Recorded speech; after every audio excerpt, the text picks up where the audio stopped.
반도체 기술 하나를 개발하는 데는 수년에서 수십 년의 시간과 막대한 비용이 듭니다. 그런데 이 기술을 단 한 번만 해외로 유출될 경우 경쟁국은 그 시간과 비용을 크게 아낄 수 있게 되죠. 그래서 요새는 산업 스파이가 기업의 문제가 아니라 국가 경쟁 안보 문제다, 이런 말까지 나오고 있죠. 네, 맞습니다. 최근 5년간 산업기술 해외 유출로 인한 경제적 피해는 약 23조 원으로 추산됩니다.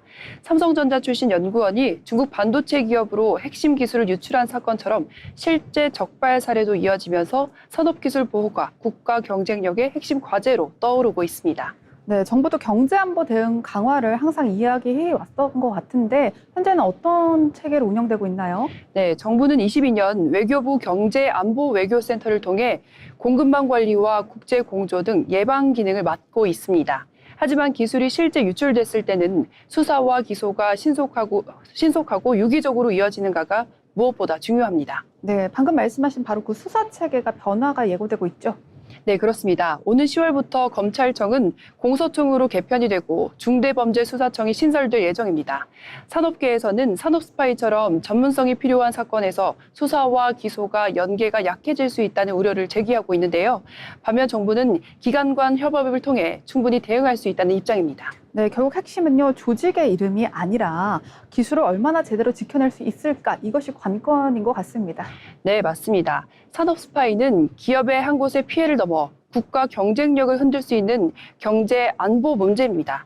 제도가 바뀌더라도 기술 유출을 얼마나 신속하고 전문적으로 막아낼 수 있을지가 앞으로 가장 중요한 과제가 될 전망입니다. 네, 반도체 공장 하나를 짓는데 수십조 원이 들지만 우리의 기술을 뺏기는 것은 순간입니다. 경제안보 시대입니다. 우리의 기술을 지키는 제도가 얼마나 꼼꼼한지가 중요하겠습니다.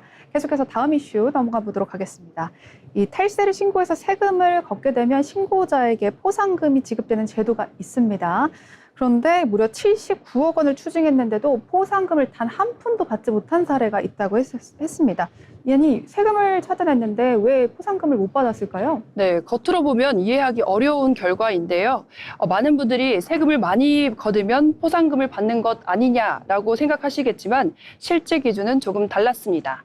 핵심은 추징 금액이 아니라 신고 내용이 실제 세금 추징에 얼마나 결정적으로 기여했느냐입니다.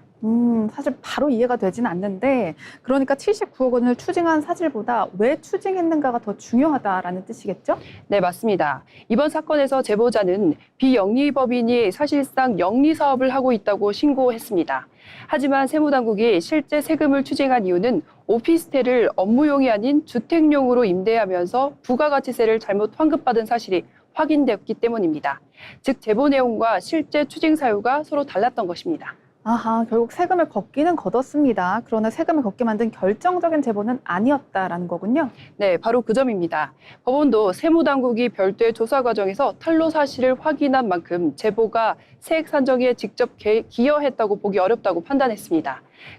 그래서 추징액이 79억 원에 달했음에도 포상금 지급 대상은 아니라는 결론을 내린 겁니다. 자, 그렇다면 많은 분들이 궁금해하실 지점일 것 같아요. 이제 탈세를 신고하면 언제 그 포상금을 받을 수 있을까요? 네, 국세청은 신고 내용이 실제 세금 추징으로 이어지고 그 과정에서 결정적인 증거나 자료를 제공했다고 인정이 될 경우 포상금을 지급하고 있습니다. 다시 말해 탈세가 있었다라는 막연한 의심보다는 세무당국이 바로 활용할 수 있다는 구체적인 자료와 증거가 중요하다는 의미입니다. 포상금 받기 쉽지 않을 것 같다라는 생각이 듭니다. 이번 판결이 앞으로 탈세 신고에 적지 않은 영향을 미칠 것 같은데요. 네, 맞습니다. 이번 판결은 세금을 얼마나 많이 추징했냐는 제보보다 실제 추징에 얼마나 직접적으로 연결되느냐가 포상금 지급의 핵심 기준이라는 점을 다시 한번 확인해보는 사례였습니다. 전문가들은 탈세 제도의 신뢰를 높이기 위해서도 객관적인 자료와 정확한 제보가 무엇보다 중요하다고 설명하고 있습니다. 네, 탈세 제보는요, 공공질서를 지키기 위해서 굉장히 중요한 제도 중에 하나입니다. 다만 이번 사례는 결과뿐만 아니라 제보의 정확성과 또 직접적인 기여도도 역시 중요한 기준이구나라는 걸 알게 됐습니다. 계속해서 다음 이슈 넘어가 보도록 하겠습니다.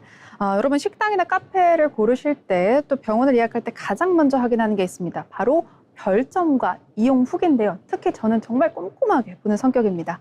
그런데 이렇게 믿고 봤던 후기가 사실은 돈을 받고 작성된 가짜 후기였다면 어떨까요? 무려 5년 동안 허위 후기를 만들어서 19억 원을 벌어들인 일당이 잡혔다고 합니다. 네, 이제는 맛집도 병원도 미용실도 후기 경쟁 시대인데요. 문제는 후기를 직접 쓰는 것이 아니라 돈을 받고 대신 작성해주는 이른바 리뷰 공장까지 등장했다는 점입니다.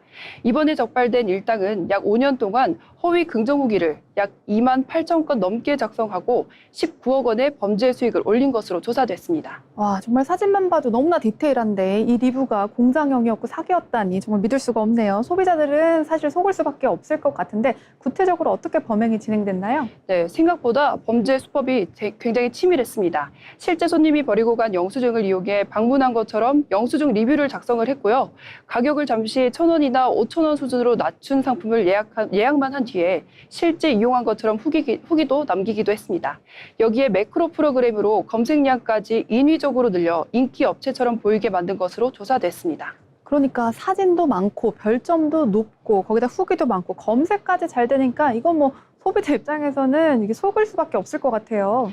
네, 맞습니다. 경찰이 확인한 광고 의뢰 업체만 707곳이었고요. 병원이 가장 많았습니다.